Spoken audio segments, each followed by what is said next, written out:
afternoon to you. It's 4 o'clock in time for Sports4CLE. Thanks for joining us. Hope you're having a good afternoon. Browns continue to get ready for the NFL draft in just a few weeks. They're still looking for that playmaking wide receiver. Today we're going to take a look at a bunch of wide receivers, some various different types, X wide receiver, slot wide receiver. But we are going to begin by looking at three guys that might very well be available for the Browns to draft at 6 overall. So their first pick in the first round, or in the first round if they trade back a little bit. We're going to welcome in Lance Reisland from the Plain Dealer, cleveland.com, to look at some of the big-time wide receivers in this draft. We're going to take a look at wide receivers, and we're going to go big-name guys that probably you'd have to take at 6 if you're going to get either of these three guys we're going to talk about.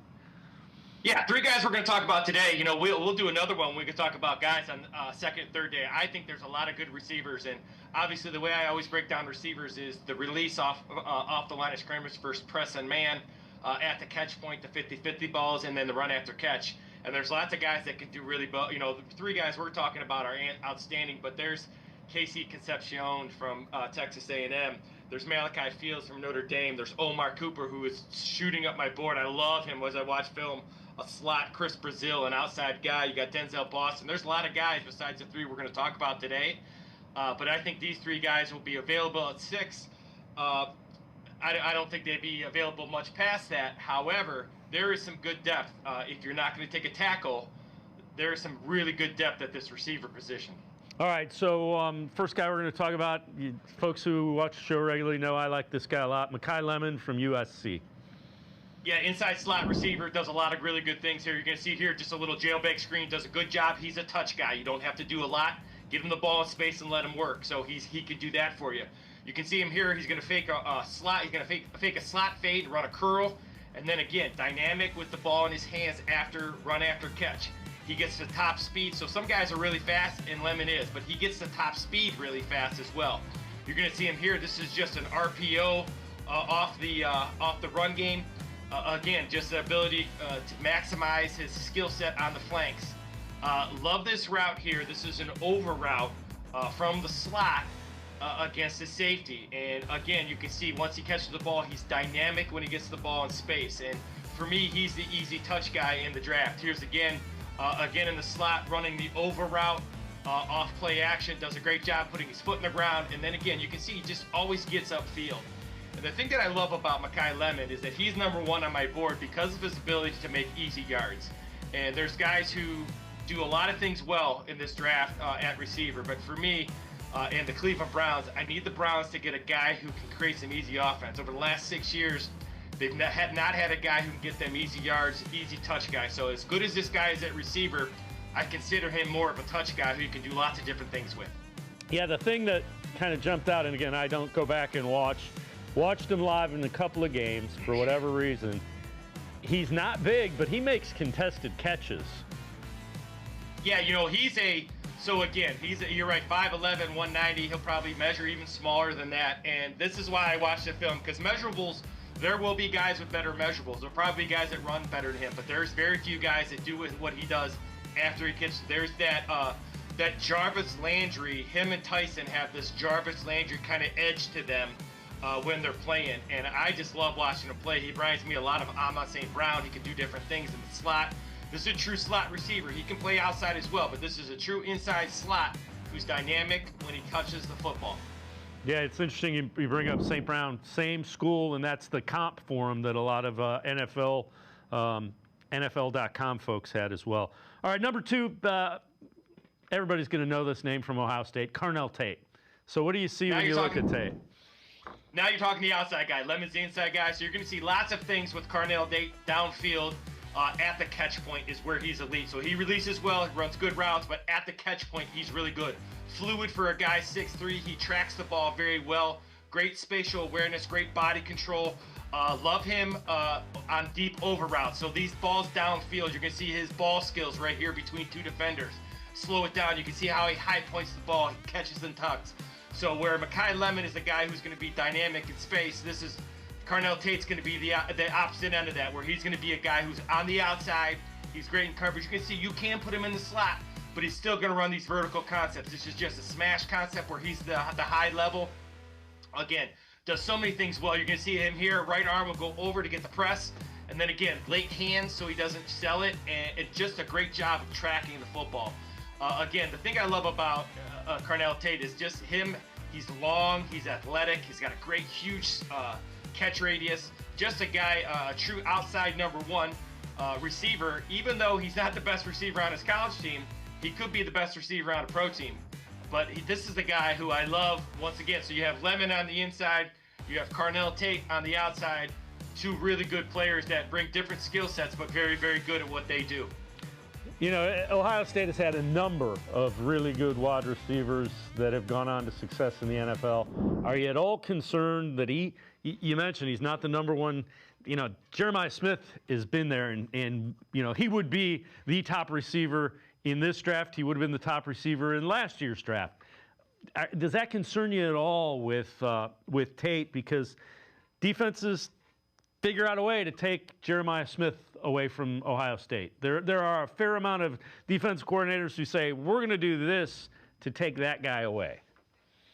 Well, yeah, you worry about it because when you talk about what a number two receiver is, he has to be very good too. But the thing that's different is when you're the number two guy, you don't get the best corner. That's one.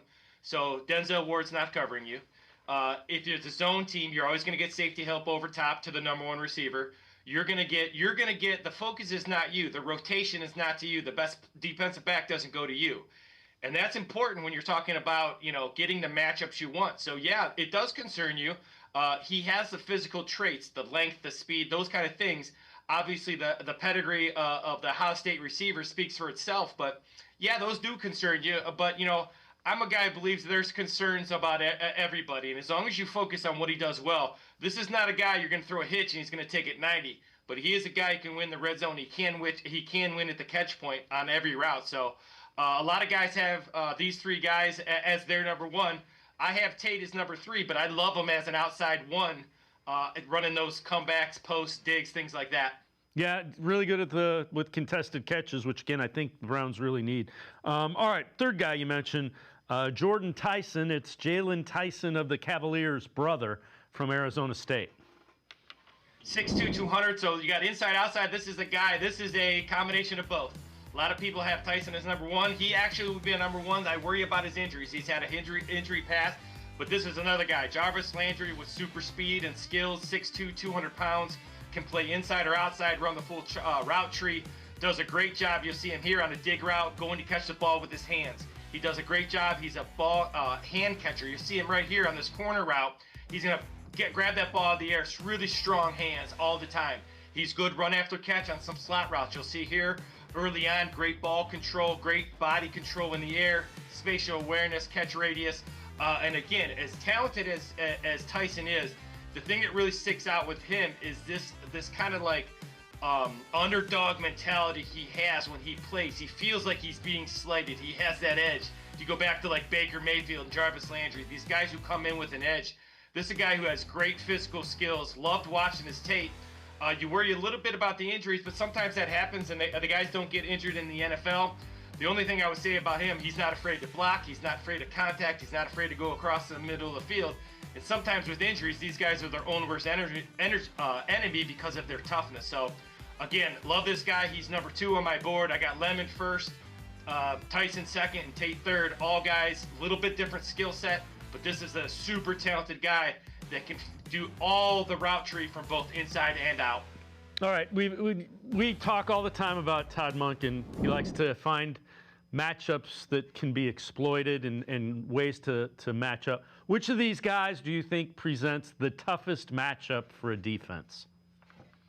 For me, it's Makai Lemon, and the reason why is because Makai Lemon works in the slot mostly, and when you work in the slot, it's really hard to cover man coverage, and if you're going to move the corner down, then for the Browns, it'd be, all right, if you have a corner on him, who's guarding Fannin then? So there's some matchup things that a guy like Lemon can do being in slot, and he can work outside too. But being a slot guy, he's going to work against linebackers and safeties, against zone. He's going to work on, he can go outside a little bit. Jerry Jeudy can go outside a little bit. But this is a guy that not only physically, but he's going to bring an attitude because he's a run after catch guy. So now you got a guy who, you talk about blocking the sixth or seventh guy in the blocks in the run game. Well, you can either block it with somebody, or you can have a route in an RPO that is kind of like blocking it, but instead of blocking it with a man, you're throwing a route. So there's just so many things he could do inside. He's a matchup nightmare. He's a run after catch guy. He's an easy yards guy. And I'm not talking always about 60, 70-yard runs. I'm talking about you throw a bubble screen and you get 7. Now it's 2nd and 3, and that's important. That's something the Browns have not had in a long time. Definitely something that this offense needs is that big play type wide receiver. We're going to step aside, take a quick timeout. Other side of the break, we're going to get some more wide receivers, ex-vertical wide receivers, as Lance likes to call them. Guys that would fit with the Browns in this draft. We'll take a break. On the other side of the break, more wide receivers. You're watching Sports for CLE. Stay with us. You got so much to do. It's got you feeling blue. Put a little play in your day. 'Cause it's fun all over the state. So come on. Great games wait for you and me. The Ohio Lottery. Put a little play in your day. Put a little play in your day. Sports for CLE continues, and we continue to look at wide receivers that the Browns could be interested in the upcoming draft. We're going to look at ex-vertical wide receivers, so bigger guys like to play on the outside, usually good at 50-50 balls. Let's bring back in Lance Reisland from the Plain Dealer, cleveland.com, for this video breakdown film analysis. So, Lance, you have 3 guys that are ex-receivers that you think fit with the Browns. So you mentioned them as vertical ex-receivers. Tell us what you mean by that term. Well, if you think about the outside, if you think about a Seth Tillman type body frame, so you got a guy who's a little bit longer, long arms. The key for these guys usually is winning at the catch point, 50-50 balls, the vertical threat inside the red zone, the ability to use their body to make plays, right? So sometimes they're burners, sometimes they're not, but their length, a traditional receiver, guys who runs comebacks, curls, digs, posts, those outside guys, those long guys. And, after those first 3 guys, Tyson, Lemon, and the rest of those guys inside, these 3 guys are 3 guys that can play on the outside, and there's a couple more guys that can play on the inside. But these 3 guys outside, if you're looking for, if you don't think Seth Tillman's going to be the guy, then this is the guy you got to go with. All right. These are the guys you got to go with. The first one that we're going to talk about, we heard Todd McShay earlier in the show mocked this guy to the Browns at 24, Denzel Burke from Washington, and that's a guy that's been associated with that number 24 pick by a number of people. What do you see when you look at Denzel Boston? Yeah, I said Denzel Burke earlier today too. So Denzel Boston, he's a long guy, but he can play in the slot a little bit too. Very tough, long. He's outstanding at the 50-50 ball. All these guys are. This guy adds a little bit more shake. You'll see him here just on a vertical. There's that 50-50 ball in the end zone. Ability to go get the ball. When 2 people are going to get it, he usually comes down with it. You can see a really kind of twitchy release off the line of scrimmage. So he's a long guy. I think he's higher than most. I don't have him higher than my other 2, but I see why people do. And a guy like Todd McShay, who knows what he's talking about, it's his ability to be a little bit more twitchy than some of these ex-receivers are at times. So really good length, goes and gets the football. Loved watching him play, and his film breakdown was great. So you and I have talked about contested catch guys. We're seeing that. We're seeing the hands and guys that catch the ball in traffic. That's a perfect example of what you and I mean when we say contested catches. Yeah, and these guys are outstanding. And if you think about an ex-receiver, a guy on the outside, one of the key routes is right here. Just the ability to go vertical, whether it's in the red zone, in the middle of the field, and go get the football. It takes a lot of pressure off a quarterback. It takes a lot of pressure off protection. Take your drop, let it rip. Make sure you have man coverage with no help over top, and let your guy win. Browns have not had this since Amari Cooper. Yeah, and you know what? The coverage on that play that you showed against Rutgers was pretty good. Boston just strong enough to hang on to that and gather it. All right, the second one of 3 that we're going to look at here, ex-receivers that you think fit, Chris Brazelli from Tennessee. This is a guy who's got some twitch in him too. Long kid, really does a great job. Again, there's the dig route, 3rd down and 10. Those ex-receivers on these dig routes in the middle of the field, they offer a big, long frame. Then you're going to see him around the vertical, runs a post, shows really dynamic speed once he gets rolling. He's not a twitchy guy. but he is a lot more athletic than I thought breaking down his film. And some of the things I like about him is his ability to he's very QB friendly in the middle of the field, as you can see on that post. Again, 3rd down and 10, soft zone, that's quarterback friendly. You sit, you show your numbers, the quarterback sees you. That long frame, 6'3", 6'4" guys in the middle of the field, that's what an X receiver is. Guy who wins with his body as much as he does with speed, wins with his length, and wins with his toughness at the catch point. So these guys are all, I break the receiver down into 3 facets. These guys on the outside are always usually really known for their ability to catch the ball at the catch point in 50-50 situations. So when you look at a guy like Brazelli, what is it that he's lacking that puts him in the upper echelon with the guys like Tyson and Lemon and Carnell Tate? Well, when you look at when you look at guys who are long like this, there's a couple things that happen in the NFL. One is it's hard to get off press because you have all those long levers. So sometimes you're easily pressed. Other times when you're the length of these guys is that you're used to always winning the 50-50 balls or those guys in space because of your length. Now in the NFL, everybody's good. So sometimes these guys on the outside don't get looked at as much if they're not sudden and twitchy because they can't do other things. They can't work in the slot, or they can't run after catch, or they struggle off the line of scrimmage. Those what separates the guys, if you think about a guy like Tyson or Tate or Lemon, these are guys that can play inside or out. They're guys who can release and guys who can run after catch. The other thing is, the thing you got to like about him, Tennessee, so he played in the SEC. He's going against good competition week in and week out. So that's something that'll be a big check mark. We know Andrew Berry likes the guys that play in those type of conferences as well. Well, you know what, and that's a very good point. And one of the criticisms against kids coming out of Tennessee right now is that their offense is very RPO-based and their offense is very vertical-based. So Brazelli, all these guys said to him when he came out, they're very limited in their route tree. So they don't run a route. They run a vertical, a comeback, a curl, sometimes a hitch, a slant. So when they get to the NFL, those intricate details on some of these routes. But yes, the ability to go vertical is something Tennessee does as well as anybody in the country. All right, so the third of the 3 ex-receivers for the Browns, Malachi Fields from Notre Dame. What do you see when you look at him? Well, he's one of my highest risers on the board, and the reason why is because of his Senior Bowl. So for me, I look at Senior Bowl, Combine, those things like that. Then they have to match what I see on film. And what I see on film is a big, long guy. Same thing we've been talking about the previous 2. There's a great example of a 50-50 ball. But I'll tell you what, Malachi Fields, for being a long guy, he bends very well. He's pretty fluid in and out of his routes. Going back to what you said about what separates these guys, sometimes these long guys have trouble getting in and out of routes, or sometimes they sell their routes. Malachi Field has a lot of bend to him, really good in terms of going to get the football at different levels. And again, you see his ability at 6'4", 225 pounds. You can use him in the blocking scheme. You can pin and pull with him. He gives you a lot of flexibility, especially in these offenses that like to use receivers as blockers. So again, super talented kid. He's one of my highest risers. I actually have Malachi Field over Boston and over Brazelli. I think he's really shooting on my board. The more you watch him on film, the more you see his characteristics travel to the NFL on Sundays. So when you look at these guys, it looks like he has really good hands. As I keep watching the clips that you've shown, did you notice his hands as well? It doesn't look like he drops the ball. Yeah, you know what? All 3 of these guys, but this is why he's shot up. His ability to go and win at the catch point. And a lot of everybody talks about catch point being toughness, and a lot of it is toughness, but the other part of it is timing.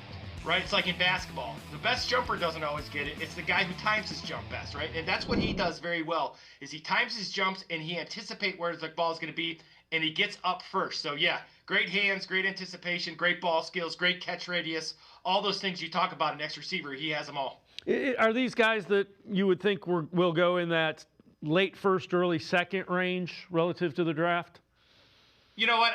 Here's the thing. I think Malachi Fields is a first rounder, but the idea of what these guys look at and the measurements. I was reading something today about some of these big guys that didn't run great today or didn't have long arms.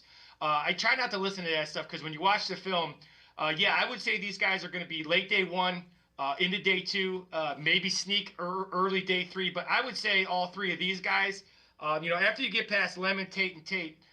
There's a lot of guys that are going to be anywhere from late 1 to early 3, but you're going to get some great value. I think this is a very good receiver class. Are these the kind of guys that you can see Todd Monken exploiting relative to matchups? Or are these guys going to be somewhat matchup problems? You mentioned how big they are. Is that one of the things you like about them? They can take advantage of smaller defensive backs in theory?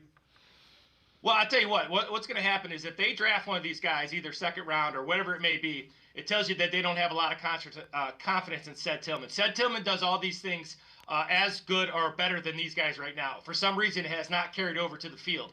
That's why I try not to rely too much on anything else besides what I watch on film. Because when I go down and watch Ced Tillman practice, he's a physical specimen. He's long. He can make all the catches. Obviously, he has some injury things. So if they draft an outside guy, which I'm not as big on outside guys as some, I like those inside slot guys, the easy yard guys. We're going to know early on because the things that Monken wants out of Tillman are the same thing that these long guys, these three guys in particular, can offer. So if they don't draft one of those guys, I think they have a lot of confidence that they can get more out of Ced Tillman. The other thing you mentioned was the RPO game. That's something Todd Monken does. So does that give Brazelli a guy that kind of fits in with what Todd Monken likes?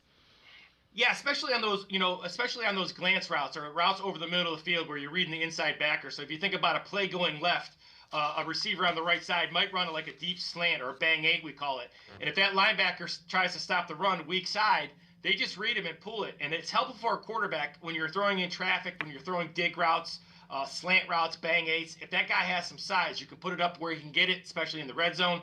And it just gives him a bigger target because obviously those big targets, NFL windows are tight and they close quickly. So having a big target being QB friendly is very important.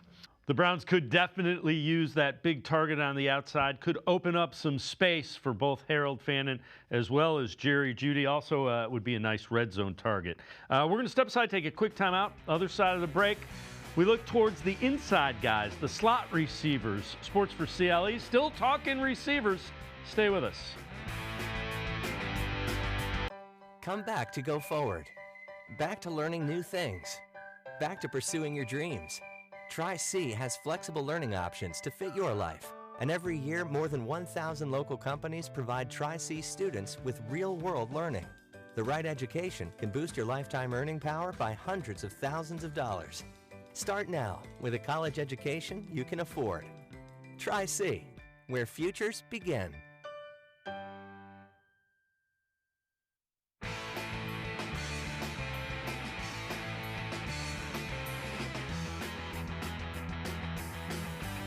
We continue talking Browns, and we continue talking wide receivers on Sports4CLE. Time to move inside, take a look at some of the slot receivers that the Browns should be looking at in the upcoming draft. Let's bring back Lance Reisland from the Plain Dealer, cleveland.com. We're going to take a look at 3 slot receivers that make sense for the Browns today that kind of work for the Browns. And so go through what these kind of guys, when we say slot receiver, in case people aren't familiar, what do we mean when we're talking about slot receivers? Well, there's 2 different types. You have the outside guys, the long guys, the guys who play X, and they're the guys downfield, those vertical threats you see all the time. And then you have guys in the slot. And the guys in the slot are guys who work underneath in coverage. They run the crossing routes. They'll be the guys that work a lot of motion. They're the guys who work the quick touches, the quick for me, these are receivers and slot. The term slot for me is overrated. When the guys are slot receivers, I call them touch receivers, meaning you do what you got to do to figure out touches for the guys. Sometimes you move them outside, sometimes you move them inside. They're usually a little bit undersized. They're in that 6 foot or under range, and they're real sudden and twitchy. And as you and I have talked about for years, actually these are my favorite type of receivers. That's why Mekhi Lemon is my number 1 guy, and Tyson's my number 2 guy. These next 3 guys in the slot are some of my favorites just because they create easy yards, short throws, and easy yards for a quarterback. So these are the guys you want to get the ball in their hands in space, basically. Without having to do a lot. They're going to do the work for you. They're crucial for a quarterback's development and an offensive coordinator getting in rhythm. All right, so the first one, Casey Concepcion from Texas A&M. Take us through what you see with him. Well, this guy, all they're going to be the same. This guy is highly explosive. Now, the ball needs to be at him short. He struggles with drops at times when the ball is over 15 yards. But if you get the ball in space to him, as you can see on this hitch, now a little quick screen, he is absolutely lightning in a bottle. He does all these slot receiver things well. Even though this is outside, this is just a simple a simple slant route, and this is where he's really good. And another characteristic, as the outside guys are at the catch point, these guys are known for their ability to release off the line of scrimmage, but most importantly, their ability to run after catch. And that's what you want these guys to do. Is you want these guys to get the ball in space quickly. And what that does is it minimizes pass protection. It takes away reads. You have to do all that stuff, but once in a while, you just need a gimme. These types of guys give you easy catches, easy yards. They do the work for you. That's important for a young quarterback, especially the Browns, where they're developing multiple quarterbacks. The one thing that jumps out in most of these clips, look at how far the defensive player is playing off of Casey Concepcion. He's got 5-6 yards of separation, which there's your easy yards. Yeah, you know what? And sometimes throwing a hitch when you get it, just take that hitch. And sometimes in the as offensive coaches, we get really we want to show everybody how smart we are. And I've done that early in my career. And then you get older and you get to the end of your career and you go, you know what? Here's how I win. I got to get the guys who are really good the ball without overthinking it and making them do too much. And this is what Casey Concepcion, there are some limitations. He does have some drops, some catch radius, things like that. But in terms of the ability to run after catch, he's one of the best. And I think he's a slot receiver that will possibly be available at 24. I even think he'll be available into day 2 because, again, these measurements, some people don't like guys that don't have measurements. Here's a little double move against Notre Dame. Just a talented guy, football player, and a guy in space who's dangerous. So my question with Concepcion, is he too similar to Isaiah Bond, or if not, how does he differ from Bond? Well, yeah, that's a great question. So they are similar. And once again, if it's just like with the outside receivers, can they get more out of Isaiah Bond besides what they did with him in a system offense? And it's nothing against the offense, just is that very, very basic. There's not individual routes made for individual players. Todd Monken will do that. So yes, if you think, they might not think that their receiver room is as bad as everybody else thinks, because he might think he can get more out of Seth Tillman as an X. He might think he can get more out of Isaiah Bond on some of these things you're seeing here with, with Concepcion. So yeah, I think he's very similar to those guys. I think Sampson's another guy, even though he's a running back, he's a touch guy. So again, if you don't see them take these guys, then yeah, they have confidence in the guys they have. I think they need some new juice in that room, and Concepcion will be one of those guys. All right, the second guy in our slot receivers, we'll take a look at 3 of them today. The second one is Omar Cooper from Indiana, and that's a guy you've heard connected somewhat to the Browns, early second round, late first round as well. All right, so this guy's a football player first. So you're going to see him. He does a lot. So these bubble screens, right? That's an extended handoff. All of a sudden, Mendoza is now 2nd and 1. So if you think about what that does, and then you're just going to see the easy throw. So you're going to see a really nice double move there for a touchdown. So he can run the routes outside, but you're going to see here what he does best. That's just an easy RPO. You get the numbers you want. You put it in space. Quarterback throws it 10 yards, gets his touchdown pass. Again, another RPO on the linebacker. Linebacker comes, throw the slant behind him. Omar Cooper is fast. I'm not sure what his numbers will be. Again, I don't care what his numbers are. It's like Fannin. I was excited when Fannin ran a slower time because I knew people would pass on him. And he's the best rookie tight end. Omar Cooper is a guy that is screaming up my board for his ability to make plays. Whether it's outside, inside, in crucial moments, Mendoza went to Omar Cooper. They have another Surratt, who's another receiver I really like. Omar Cooper is a guy who's going to make a team very happy. I don't think he gets out of day 1. Maybe his measurements, maybe he runs slow and people pass on him. Boy, he'd be a good fit in the Browns offense. Yeah, again, keep in mind, Todd Monken's a guy that likes to find matchups and exploit them.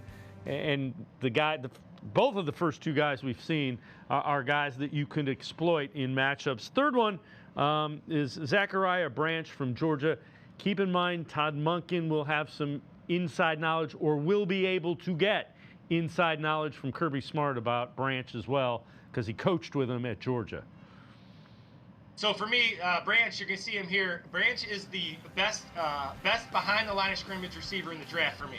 Now, I have weird things on what I do, but I always go back to being an offensive coordinator. And these are behind the line of scrimmage throws that I used to call extended runs. So in my run game, these were actually run plays for me. And a lot of offensive coordinators are like that. And what it does, it allows you to throw the ball behind the line of scrimmage and then have that guy make the plays for you.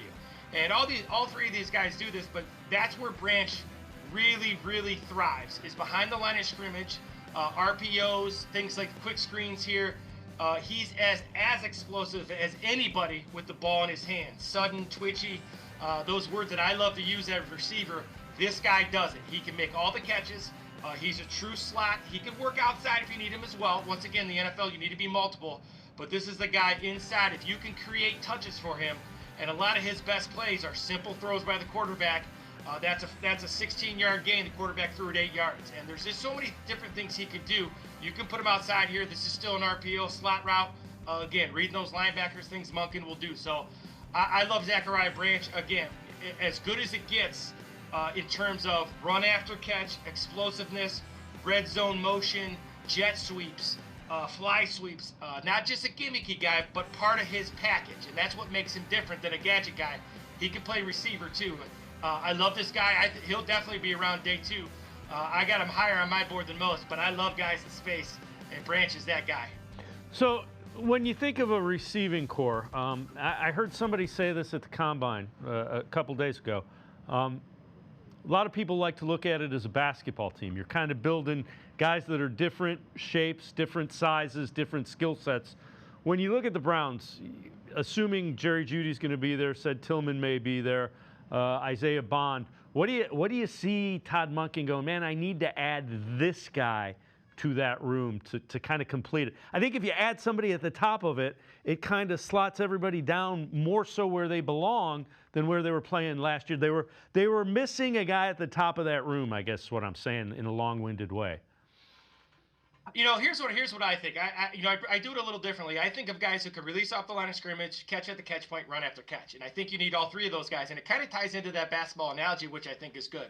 So you need a guy down, a power forward that can go get the ball, power forward center, and go get the ball vertically, 50-50 balls, red zone. Then you need point guards who can catch the ball, point guards who are leaders, point guards who can run after catch. And then you need those wing guys, those slot receiver, Tyson types, guys who can catch the ball, do a little bit of everything, cover multiple positions. So I understand that. Now, for me, I think the Browns lack a guy who can take the top off with length. Now, I've always thought that Seth Tillman can do that, and I'm interested to see if Monken thinks so too. Because if Seth Tillman can become that outside guy, it doesn't mean he's number 1 on the depth chart. What it means is he's a number 1 guy outside. So if he can be the guy who runs around, we used to say the guy who plays on top of the umbrella, that can open up things for Jerry Jeudy underneath where he's not getting so much attention. So they need one of 2 things. They need a guy like Tillman if they don't trust him, or they need one of these 3 guys who it doesn't matter where you put them. We're not worried about where you put them. They're not really in the receiver depth chart. They're just touch guys. And for me, the Browns on offense, whether it's running back, receiver, tight end, they need guys who can get easy yards. They haven't had it in 6 years because of the system offense. So for me, I'm going to get playmakers. I think the offense as a whole needs playmakers. That's fair. Who do you think is a contested catch guy that the Browns have, though? That's always my thing. It's like, third down, who am I throwing the ball to who's going to make sure they get it? Well, in theory, you have 2 things. One is you would assume if Seth Tillman's used properly, and people always say he has limitations. I agree. But if you use him on a curl, hitch, some of those routes that you see outside receivers running, curls, posts, digs, things in the middle of the field with that big body, it could be him. It could be the guy. Now, he's had some injury issues, but there have been flashes of him doing that. So that would be your guy on the roster. The other guy, because the NFL is so multiple, is Harold Fannin. Yeah. Because even though he's a tight end, he's a guy who splits out and can do those things. So depending on what their plan is with Fannin, if they can just get a guy who can make plays, it makes it easier on everybody else. Regardless if he's a big guy, small guy, they need another guy that the defense has to worry about when the ball's in his hands. That will help the other guys. Well, that's a look at a number of wide receivers that can help this Browns offense out. In addition to the linemen, they need a couple of wide receivers. As always, great stuff by Lance Rosser. We're going to step aside, take a quick time out. We turn our attention to the Cavaliers. Sam Amico from hoopswire.com and Full Court Cleveland straight ahead on Sports4CLE. Stay with us.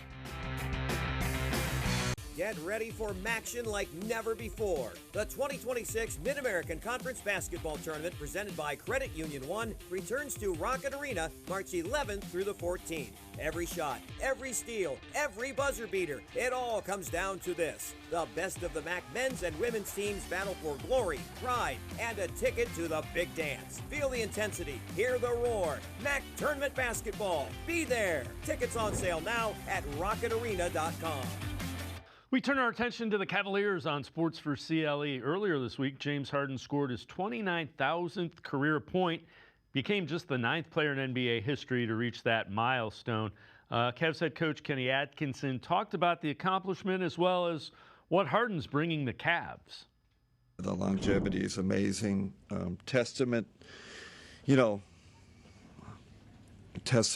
his resiliency. It's so hard in this league to do it for so long, so consistently. And this version we're seeing of James is you don't think of just scorer. Like, I just think of this complete player, and playmaker. And what he's given us so far is everything we need to do to win, every kind of detail. So I don't look at him as just strictly as a scorer, but that's an amazing. I mean, when they announced it today, I was like in shock. I'm like 29,000, incredible. But yeah, to do it for this long at this high level is amazing. Let's welcome in Sam Amico from hoopswire.com, Full Court Cleveland. Sam, Harden's a guy, I think he just gets overlooked for whatever reason. Yeah, and Kenny Atkinson just said it. This version is unlike any other version that we have seen throughout his career. Excuse me, even earlier this season with the Clippers. I think that he's become a distributor first with the Cavs for the most part. Even though he had, the game that you're talking about where he had 29,000 points, he had 21 points that game. Really just a guy who's out there to look to keep the ball moving, win games, and if scoring comes his way, he's going to be able to deliver most of the time. So it's really a different version than we've seen of him, but it's the version that the Cavs need. They needed a guy with size at the point guard position, with a lot of experience, who's been there and played in every type of scenario. And he's really, I don't want to say evolved, but really kind of changed his game up and the way he approaches games with the Cavs more so than anywhere else he's been. Is it fair to say that Cavs have a lot of young talent? I think a guy like Harden, who's getting closer to, he still has 3 or 4 years probably. He probably enjoys that he's playing with young guys who are trying to figure it out and thinks he can help them. Yeah, I think that's just it, Dave. Everything I've noticed is he seems to really be having a lot of fun. The joy seems to have returned. And I think a big part of that is, he's not playing with older stars such as Kawhi Leonard or Paul George as he did in LA for a while there, or, Jimmy Butler, Philadelphia, Joel Embiid. This is a whole new dynamic for him in terms of, he's the older guy, the oldest guy on the team who's been around and seen it all. And he's not only serving as a guy who's getting it done on the court, but also a guy who's almost serving as a coach on the floor. And they needed that. They needed that leadership, particularly from a position that's really the same in basketball as as quarterback is in football. So I think that he's really, I don't want to say not as intense, but it's almost like that. It's almost like he's, you can just sense that this guy feels way more relaxed than he's probably been in some time. So Cavs are battling the Knicks for that third spot in the Eastern Conference. They're a few games behind second place Celtics. Schedule seems to lighten up quite a bit for the Cavs. What's a realistic goal for them in the Eastern Conference, moving forward?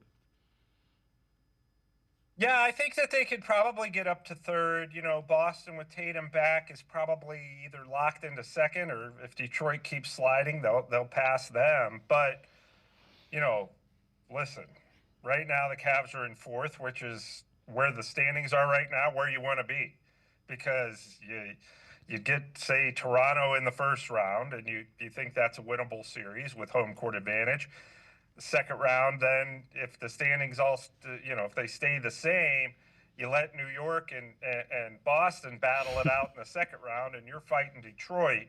So you'd have every playoff series is going to be tough, and I don't mean to discount anybody, but theoretically, if you're the Cavs, you'd want to avoid Boston and New York as much as possible, and let them battle it out in the second round. And you'd rather face a younger playoff team like Detroit in the second round. So I think four, if you can't get all the way up to one, four is a pretty good spot to be, because you're avoiding New York or Boston in the second round in that position. Cavs can't seem to get their quote-unquote starting lineup on the court together extended amount of time. What do you think Kenny Atkinson is kind of focusing on as you get that push to the playoffs? Well, yeah, the focus is on developing and not so much developing, but getting guys that aren't in that starting lineup kind of, some reps in real situations. The Jalen Tysons, even Sam Merrill, Keon Ellis, these guys, the role players, so to speak, not necessarily all young guys, but role players who are going to have to be relied on in the playoffs and playoff situations on the road. So, they always say the role players always play better at home. Well, now they're getting an opportunity to, with these injuries, get more minutes in road games. Even guys like Thomas Bryant, who's been around for a long time and has a championship ring from his days with the Nuggets, and was in the finals last year with the Pacers. These are the guys that, at some point in the playoffs, you're going to need one or two of them to step up. And that's the kind of silver lining of not being fully staffed or having your entire starting lineup healthy all at the same time is, guys who you're going to need in the playoffs are getting, and aren't your big names or aren't your starters, are getting important reps for when that time does come in the postseason. So Kenny Atkinson, again, talking about his thoughts with Evan Mobley offensively, what they need from him, and also kind of playing off James Harden in pick and roll situations. He's got to be even better, right? The teams are swarming him when he gets in the paint, and he's got to be able to make those reads quicker. But I do like when he gathers himself, plays off two. But again, you still got to read. Are they coming? Are they staying at home? I'm glad him and James are getting reps with this. Evan's not used to rolling all the time, so I saw them talking tonight about screening angles because I think James can help him be better on the roll. I think Evan's good, but he can be much better. Sam, that's kind of one of the MOs of Harden. He makes young or any big players better. Yeah, but with Mobley too, the nice thing about him, unlike Jared Allen, is he can pop back out and shoot from the perimeter. So it doesn't all have to be pick and roll. It can be pick and pop a little bit, and that's where Harden, that's where his strength lies. And Kenny Atkinson also said last night he'd like to see them, the two of them, Harden and Mobley, get in the gym a little bit more together. And something he's already talked with Harden about is, working on that two-man game with Mobley.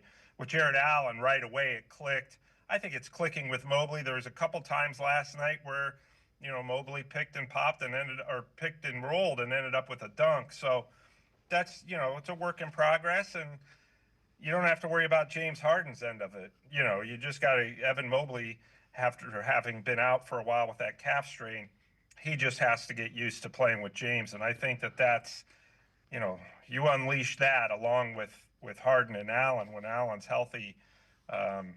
it's going to be a dangerous situation for opposing teams. Not to mention the fact that you have guys on the perimeter, namely Donovan Mitchell, who could play off James Harden very well, and we've already seen that. You look at the Cavs. What do they need to do to reach their potential in the East? What do they have to improve on? The big thing I think still is probably rebounding. You know, the intangibles. Sometimes they let that kind of stuff get away from them a little bit, where they're getting beat to loose balls or letting the other team get, 2 or 3 shots and a possession. Those are the things they need to clean up the most. I think they've been better at it since the All-Star break. It's been a point of emphasis is we cannot give teams second, third shots. And, rebounding, really, I heard one coach say that, the defense doesn't end when the shot goes up. It's when you get the ball back. So that's one thing that they've really kind of struggled with. Harden helps in that area. He's surprisingly, as people forget, he's a pretty good rebounder. He holds his ground. He holds his spot when the shot goes up. So they're getting better at that, but that's something that as a unit from 1 to 12, they really need to, you don't have to dominate the glass, but you can't get beat every game. Even the game against Philadelphia that they won going away, they lost.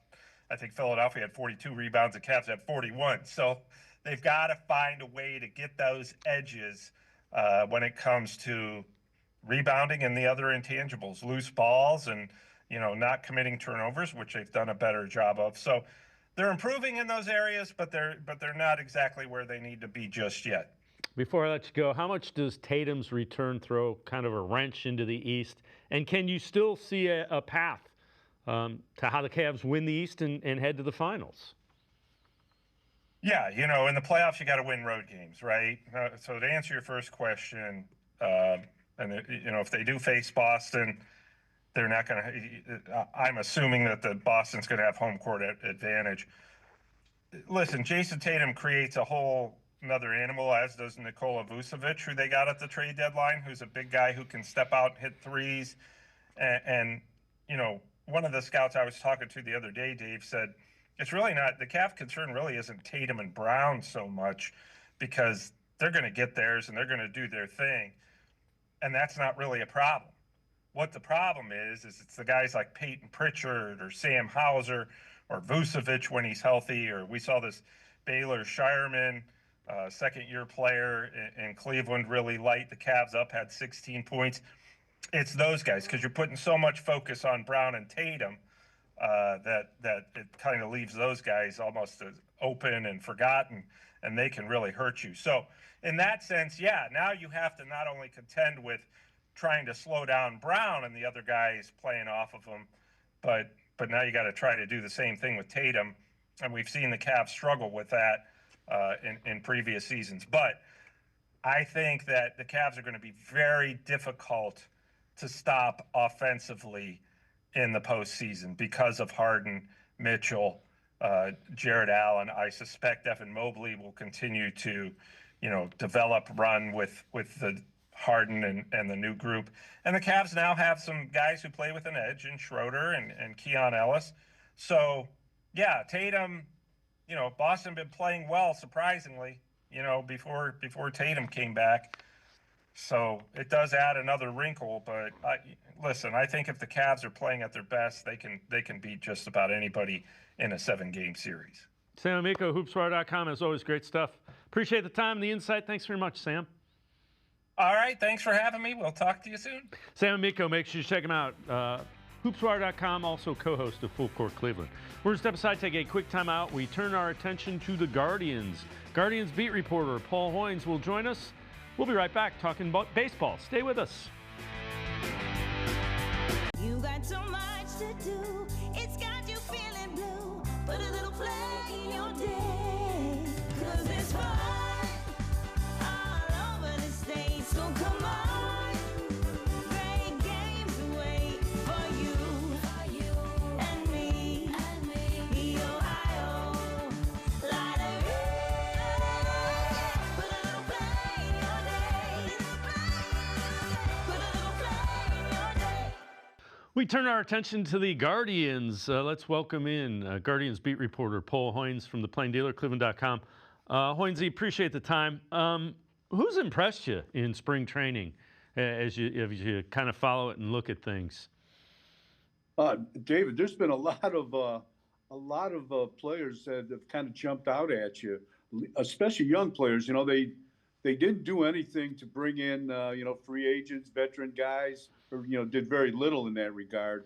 So the young players have gotten a lot of reps, a lot of chances, especially with a lot of people going to the WBC. So guys like Ralphie Velasquez, really a number one pick in 2023, 6'4", 240 first baseman.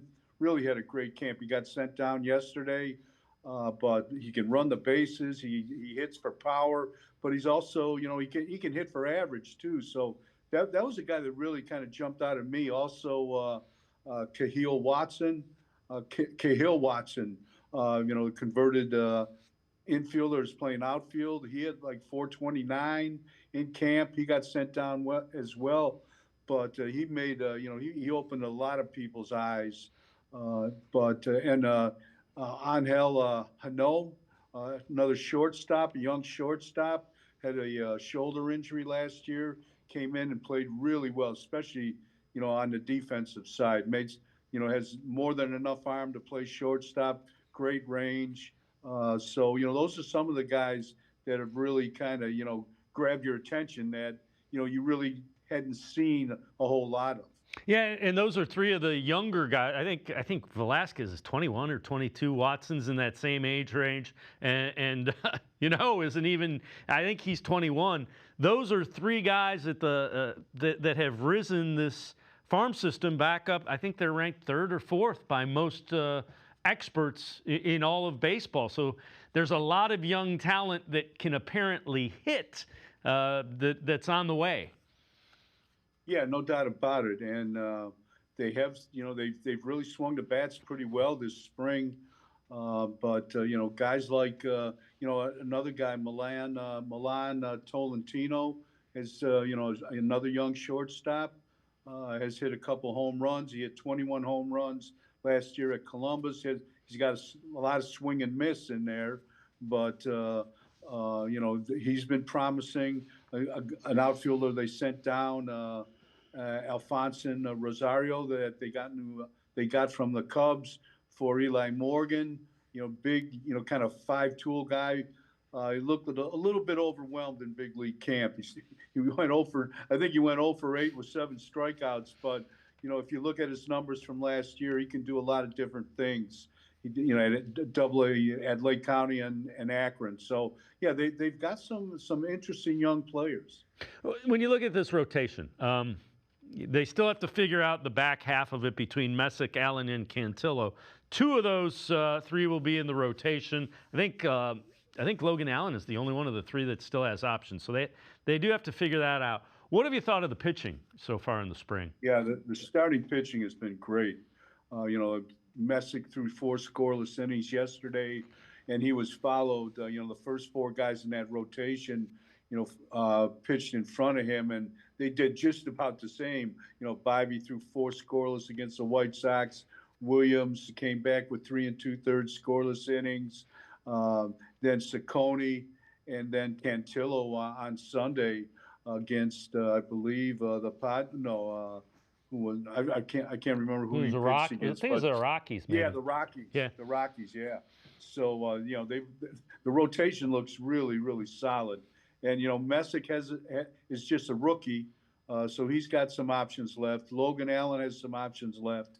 Cantillo is out of options, so either he opens in the bullpen or in the rotation. I don't think they're gonna risk losing him.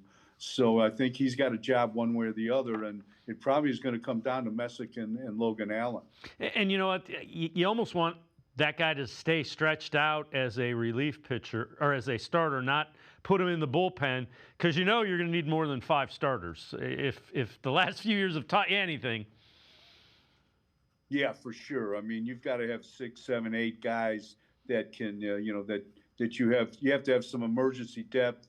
So either Logan Allen or Messick will be the number 6, and they've got they're stretching Colby Allard out as a starter. So maybe he can provide some depth depending on if he agrees to stay at the end of camp. But they've got some other kind of arms. They lost a guy, Peterson, strained a tricep. He was on the first year on the 40-man. I think Austin Peterson, he would have been a depth guy, but he's going to be out for 6 to 8 weeks.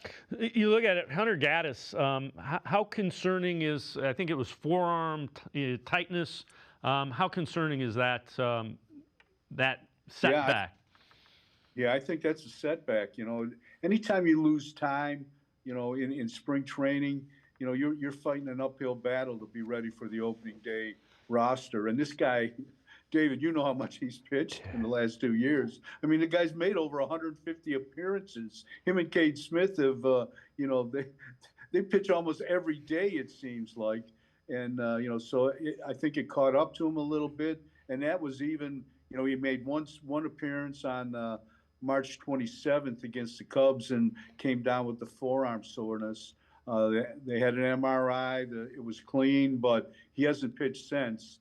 So, I would think his status for opening day is definitely questionable. They did sign Sean Armstrong as another bullpen guy, but man, you know how they like to use those. They need probably 3-4 of them that they can ride when they're winning. Yeah, no doubt about it. Armstrong is a veteran guy who was drafted by Cleveland. He's coming off his best season against Texas. He made 70 appearances, and he'll probably make that many again with Cleveland. He's a different kind of guy. He's not a power guy like Cade Smith and Gaddis. He's more of a breaking ball stuff. But, he's going to be put to good use for sure. And, all they did this past in the off season was sign relievers. So, I think they did that in anticipation that they need some help in the bullpen. Another interesting guy has been Peyton Pallette, a Rule 5 guy from Chicago, that kind of came to camp with a sore shoulder, but has made two really strong appearances. But he's kind of comes with the caveat that you have to keep him on the 26-man roster or offer him back to the White Sox. Yeah. There's still a lot of middle infielders to sort, and now there's even more of them. We mentioned Tolentino and Hanel, but you've got Arias, Rocchio, Brito. How do they sort through that? How do you think that ends up? Yeah, and you got Bazzana, too, coming back from the WBC, too. So, yeah, I think right now I think they open the season with Arias and Rocchio in the middle of the diamond. Arias at short, Rocchio at second base, and take it from there. But Bazzana is coming. Brito, they got a fourth option on him, so they can send him down just because he's been injured so much. But eventually you've got to find out if this guy can play or not, or you're going to lose him. You could lose him in the Rule 5 or whatever. When you at the going into the 2027 season. So, you're right. They've got some decisions to make. They've tried Brito in the outfield a little bit. I saw him play third base.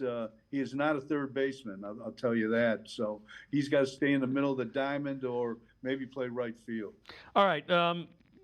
We mentioned a couple of guys that the Guardians sent back the last few days to the minor league complex. One of them is really interesting. It's Daniel Espino. Hadn't pitched in like 3 years. Pitched a little bit at the end of last year, and his velocity's back up 98, 99. What have you seen and heard from Daniel Espino? It's a guy that's easy to kind of pull for to stay healthy. Yeah, definitely. He has to stay healthy. That's the big thing with him, David. I think he last pitched on a regular basis in 2022, and going into this camp from that point on, he had only pitched in like 5 1/3 innings. That was 2/3 of an inning last year, with Columbus and a start in September, and then he pitched a little bit in the Arizona Fall League. But yeah, he's had two serious shoulder injuries, a knee injury. But right now he's back. And, Stephen Vogt said an interesting thing the other day when they sent him down, that they expect him to make an impact on the big league club this year. I'm not sure. Hopefully he does, but in what role? That's the question. I mean, he's a starter by trade, but does he? He just hasn't pitched a whole lot of innings. So he might be working out of the bullpen. Yeah, and that's a guy. He was at one point in time one of the top 2 or 3 prospects in all of minor league baseball before all the injuries took. So he's a guy to keep an eye on. What do you think the question Stephen Vogt has to work through and answer next couple of weeks as they get ready to get at it in the regular season? Yeah, I think there's a bunch, especially in the outfield. I mean, is Stephen Kwan your center fielder? It certainly seems like it. It seems like he's going to be the opening day center fielder. They've moved him from left to center. And now who plays the corners? Can Chase DeLauder stay healthy enough to help you from day one? Is George Valera the answer in left field? What about Angel Martinez? There's a lot of moving parts in that outfield, and I think that's where his concentration is going to be. What are you paying most attention to as you move towards regular season? I look at the offense as a whole. Is it good? I mean, it was hard to watch last year. I mean, you hit 226 as a team, and they still won the division. I'm still amazed by that. I still have no idea how they did that. But they ran 28th in runs, not bad average, and 29th in OPS. They've got a lot of room to improve, and that's the big picture. But I look at guys like DeLauder. How much can he play? How much can he stay on the field? And how much can he help you? Because when he's in that lineup, David, they're a different team. They've hit him a lot in the number 2 hole. So you got Kwan, DeLauder, Ramirez. It seems like kind of a potent combination there. But I don't know if they move him down in the lineup when the regular season starts. But DeLauder is a guy that I individually I would I'm anxious to see how he plays. How impressed have you been with Stephen Vogt? Again, first-time manager. I think it's 2 manager of the years. He seems built to play young guys. He lets young guys play, and I'm assuming he corrects any mistakes there are, but it's not in a flashy way, and they seem to get the message from him, I guess. Yeah, and David, he's got no choice but to play young guys. That's all they have here. Their payroll might be the second lowest in the big leagues this year. I don't know. I haven't the last time I checked, but yeah, he has that message that everybody plays. I think Vogt was a guy coming up when he was a player. He wasn't a high draft pick. He didn't get a lot of fanfare. He had to really kind of work his way into the lineup by doing a lot of different things. And he has this philosophy that goes, if you're in the big leagues, you should be playing. And he's going to play everybody, every series. And I think players respond to that. No one wants to sit on the bench for 10 days and then have to go in and face Aroldis Chapman in the 9th inning with the bases loaded. Hoynes, as always, great stuff, man. I appreciate the time, the insight. Thanks very much, Paul. Thank you, David. Paul Hoynes, make sure you check him out. He is the Guardians beat reporter for plain dealer cleveland.com. Some of the best Guardians coverage that you're going to find anywhere. That's going to do it for this edition of Sports4CLE. We'll see you back here tomorrow at 4 o'clock. Have a great night, everybody. See you tomorrow at 4 on Sports4CLE.